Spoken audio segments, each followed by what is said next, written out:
In this small set of slides, I'm going to have a look at an example of a technical reason for changing average total cost in the long run.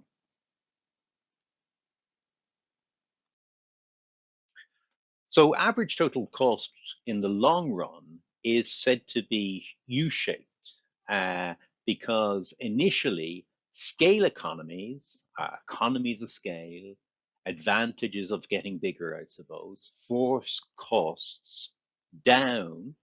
And that effect dominates as output increases initially.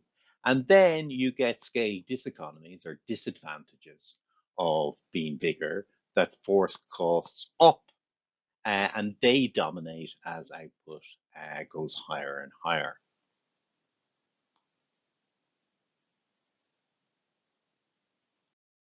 Now, there are many reasons for economies of scale, and here's a list of ones that I cover. And I'm not going to go through them all in this set of slides because I'm really focused here on the technical reasons for both economies of scale, as I discussed in this slide, and diseconomies of scale, as discussed in this slide. So I want to go into what is meant by technical reasons for changes in the average total cost as output changes.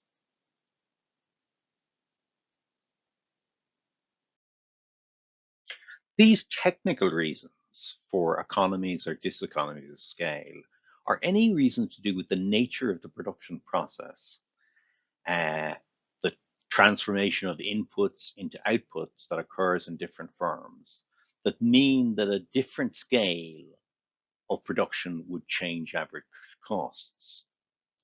Now, clearly the nature of the production is the source of such reasons, and so to specify them, you need to know something about particular production processes.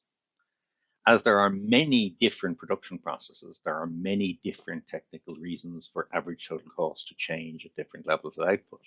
So you have to look out, if you're studying a particular production process, for the nature of the production process and how it might affect economies or diseconomies of scale.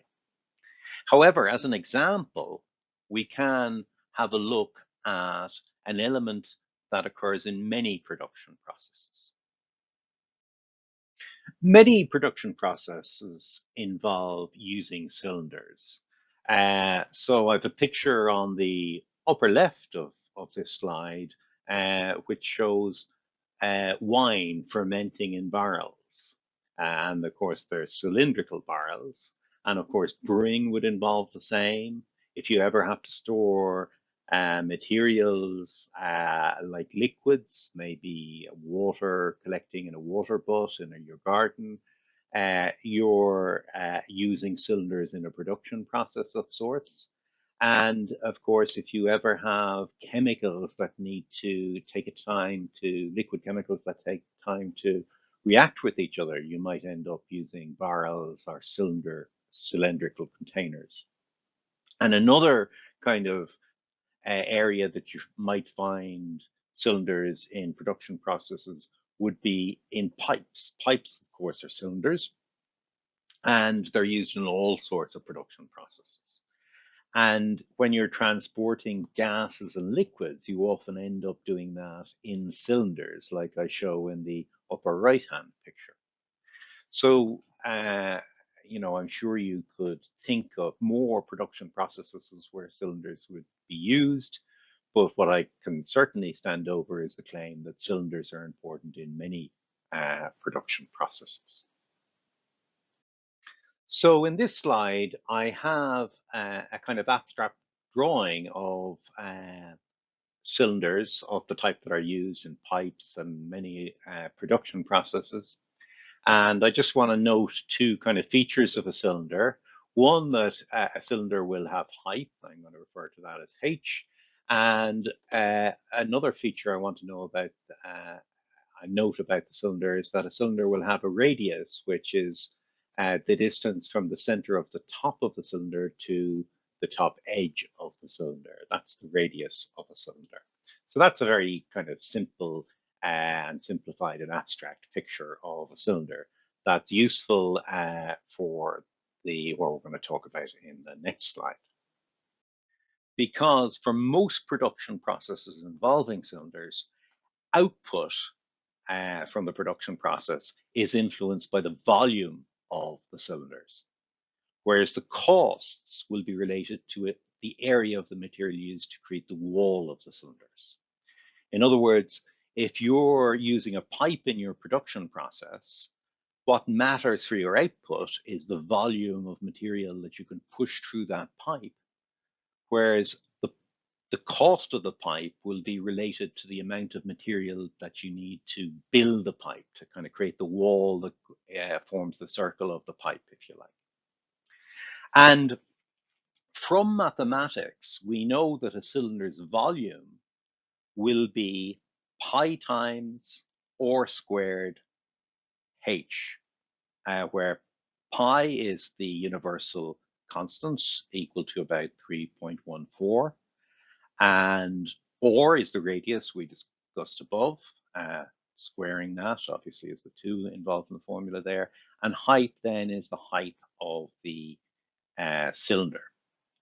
Whereas the area of the walls of the cylinder are given by the formula 2 pi or h, where pi is, again, the universal constant, or is the radius, and h is the height. Now, I've taken those formulas from mathematics. If you're really interested in following up where they come from, the Khan Academy has a very good video on explaining why those two formulas work in terms of calculating the area of the walls of a cylinder and the volume of a cylinder. But that's to do with the nature of cylinders, clearly, that mathematics and geometry understands. That's really nothing to do with economics, but it is to do with economics in the sense that it's a feature of any production process that involves being concerned with the cylinder's volume as an output, and being concerned with the cylinder's wall as a thing that influences the cost of your output. And it's because of the nature of those formulas that are kind of nothing to do with economics per se, it's just the nature of the production process that leads to an interesting phenomenon, which I can illustrate here by imagining first on the left a cylinder that has a radius of 3 meters and a height of 10 meters. Okay. And if I plug those dimensions into my formula for volume, you can see I'll end up with, I do the calculation line by line. So a pi is 3.14 approximately.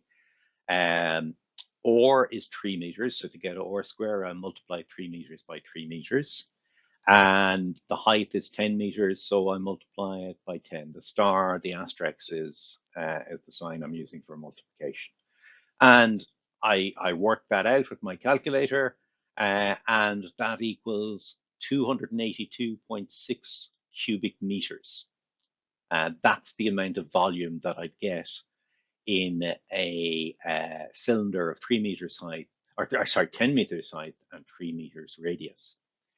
The area that I would need, the area of material I'd need to build the wall of that cylinder is given by the formula 2 pi r h.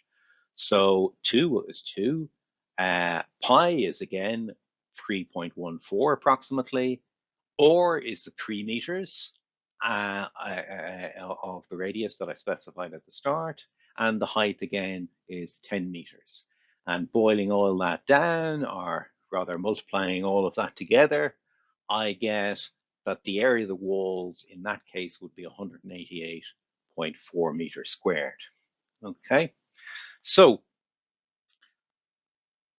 what now if I keep everything the same, except I double the radius? So I'm now moving to the left, or sorry, to the right-hand column on the slide. So I'm doubling the radius, I'm keeping the height of 10 meters.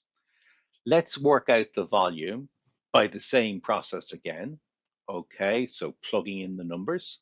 So instead of plugging, we 3.14 as pi again, but instead of 3 meters as the radius, I now have 6 meters. So I'm multiplying 6 by 6.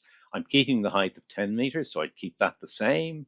And as you can see, as I work through the lines of that formula, calculating that formula, I get 1130.4 cubic meters.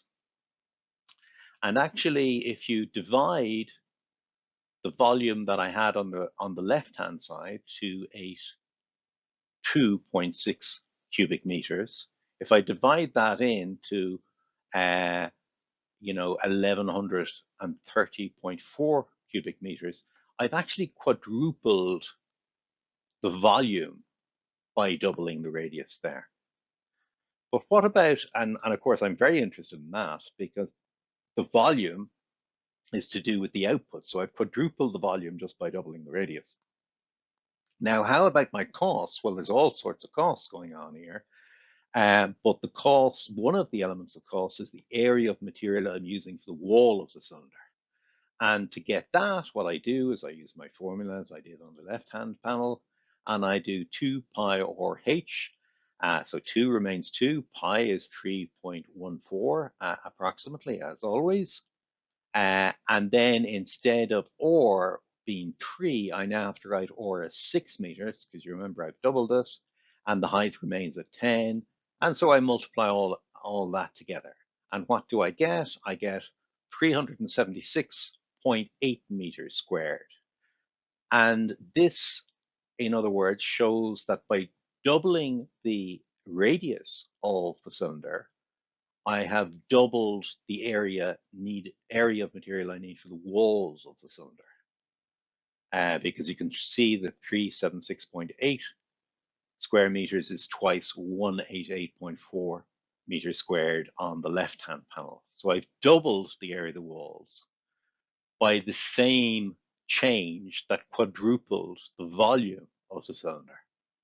And of course, the volume is what is to do with output, and the area of the walls is what to do with input. So by simply doubling the radius, I've only doubled an element of cost, whereas I've quadrupled something to do with output. So clearly, just from that formula, there's an advantage in a bigger operation. In other words, a scale economy. So this is what is meant by a technical reason for scale economies, or technical economy of scale. It's this kind of relationship between a cost element and increased output, okay, to do with the nature of the production process, in this case, the geometry of cylinders. Okay, so in the above example with the cylinders, we saw that when we quadruple the element related to output, we only double the element related cost. So we got a technical economy of scale. And this was due to the geometric relationship between a wall area and volume in cylinders, which is a technical feature of any production process involving cylinders, and is just one of a large number of sources of technical economies of scale that might occur given all the other different production processes that are out there. And some of the nature of those productions might lead to technical economies or maybe technical diseconomies of scale to do with the very nature of the production process.